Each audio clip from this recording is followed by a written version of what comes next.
Hello everybody, welcome back to HardReset.Info channel.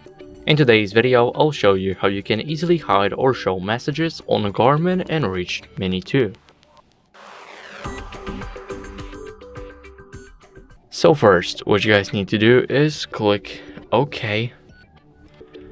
And now go over to settings by clicking the upper arrow once. Now click OK and scroll down until you see map. Here what you guys need to do is scroll until you see messages. Now if you want to hide them, simply click OK, and as you guys can see, now it says hide right here.